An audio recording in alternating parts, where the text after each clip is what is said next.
인간론 4. 인간의 구조적 구성요소. 인간의 구조적 구성요소.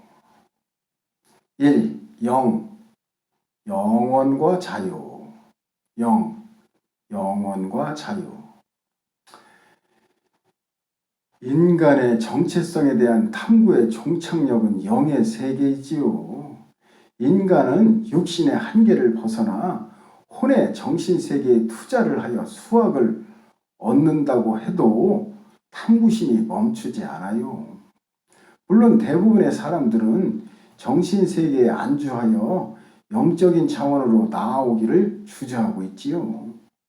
이렇게 주저하는 사람들을 분류해 보면, 첫째는 자신들이 힘써 이룬 정신세계의 업적이 허무하다는 것을 인정하기 싫기 때문이고, 둘째는 자신들이 이룬 정신세계의 크기와 육신적 삶에서 허덕이는 사람들의 왜소함을 비교하여 자부심을 갖는 즐거움을 포기하기 싫은 것이지요. 그리고 셋째는 또 다른 부류는 보이지 않는 인간의 정신세계와 영의 세계 사이의 혼동에서 벗어나지 못한 자들이에요. 인간이 타고난 본성은 영적인 세계를 추구해요. 따라서 정신세계에, 즉 혼에 머무는 사람들은 수시로 내적인 번민을 겪게 되지요. 아직도 영적인 세계에 진입하지 못한 사람들은 내적인 번민에서 벗어나지 못해 수없는 변명을 늘어놓으며 살아가고 있어요. 그들의 변명 중에 으뜸이 인생 뭐 있어? 그냥 사는 거지 라는 푸념이에요. 이 푸념은 육신적 본능에 충실한 사람만 늘어놓는 푸념이 아니에요. 정신세계를 강조하는 사람이 영적인 문턱 앞에서 수없이 늘어놓는 푸념이지요. 여기서 벗어나야 해요. 인간은 그렇고 그런 존재가 아니에요. 인간은 별 볼 일 없는 존재가 아니라 특별한 존재인 것이지요. 인간은 동물과 달라요. 영적인 존재이기 때문이지요. 인간은 분류상 하나님급에 속하는 거예요. 하나님 클래스예요. 그러나 인간이 하나님이기를 포기하고 동물이기를 선택할 때 인간은 흙이 되는 거예요. 흙으로 빚어진 인간이 하나님의 숨을 들이마시면서 태초를 시작했어요. 인간은 이 태초를 두 세계의 연합으로부터 열었어요. 흙의 세계와 창조주 하나님의 숨의 세계예요.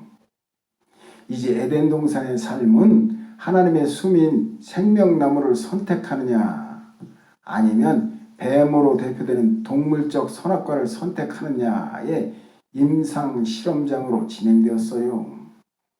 에덴에서 퇴출한 후에도 인간의 선택은 유효하지요. 그러나 선택을 위한 환경은 전혀 다른 환경이 되었어요. 이러한 악조건에서 창조주의 숨을 찾아가도록 돕는 유일한 지도가 성경이에요. 지도를 가진 자가 지도를 읽을 줄 모르면 지도는 무용지물이지요.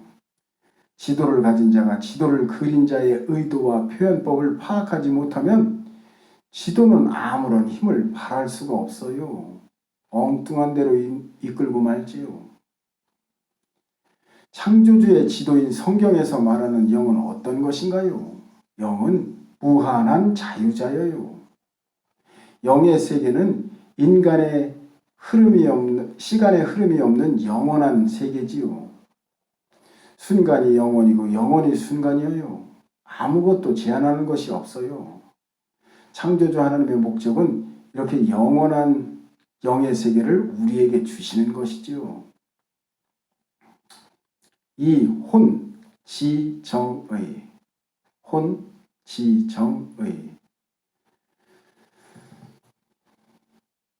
우리의 정신세계를 혼이라고 할 수 있을 것이다. 우리의 혼은 지정의 세 측면으로 이루어졌다고 한다. 지는 지식과 지혜의 측면이다. 우리의 정신세계는 지식과 지혜의 정도를 따라서 많은 차이를 드러낸다. 육신적 외모가 드러내는 차이의 크기보다 더 큰 차이를 드러내는 것이 지식과 지혜의 차이라 할 수 있다.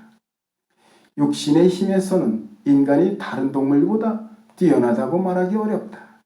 그러나 지식과 지혜의 측면에서는 인간이 동물들보다 훨씬 뛰어나다.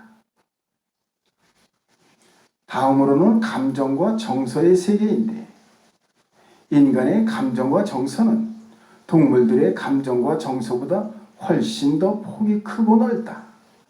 육신적 차원에서 오감을 통해 얻어지는 직접적인 신호와 반응은 인간과 동물이 크게 다르지 않을 것이다. 그러나 그 신호와 반응을 해석하고 승화시키는 차원의 감정과 정서는 비교할 수 없는 차이점을 가지고 있다. 인간의 폭넓은 예술 세계와 수많은 문화들이 이러한 감정과 정서의 세계에 기반을 두고 있다. 인간의 의지의 차원은 인간이 타고난 시간성과 관련이 있다. 동물들도 시간의 흐름 속에서 의도하는 것들을 성취하는 욕구가 없지는 않다. 그러나 동물들의 성취욕은 육신적 본능의 범주를 벗어나지 못한다.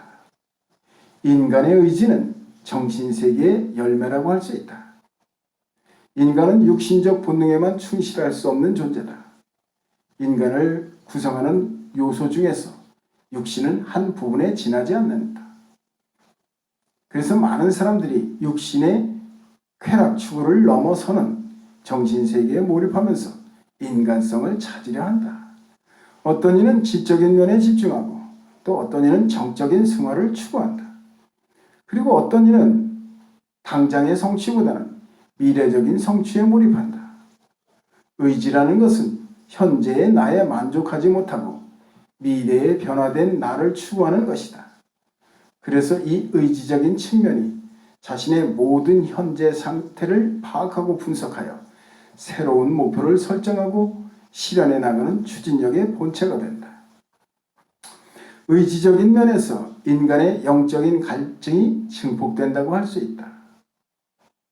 인간의 가치관의 정립은 의지의 차원에서 성립된다.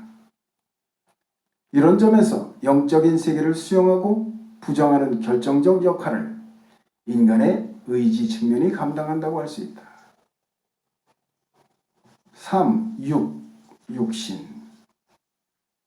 흙으로 만들어진 인간의 외형적 틀이며 생존과 번영을 추구하는 기본 욕구를 가지고 있다. 영과는 대립적인 개념이지만 영혼, 육이 함께 한 인간을 구성하고 있다. 그래서 육의 중요성은 영과 견주어 뒤지지 않는다. 다만 육의 생명과 특성이 타의에 의해 내게 부여된 것이라면 영의 생명과 특성은 자의로 출산된다는 점에서 차이가 있다. 애벌레를 기반으로 나비가 유출되듯이 육을 기반으로 영의 생명이 유출된다. 할렐루야.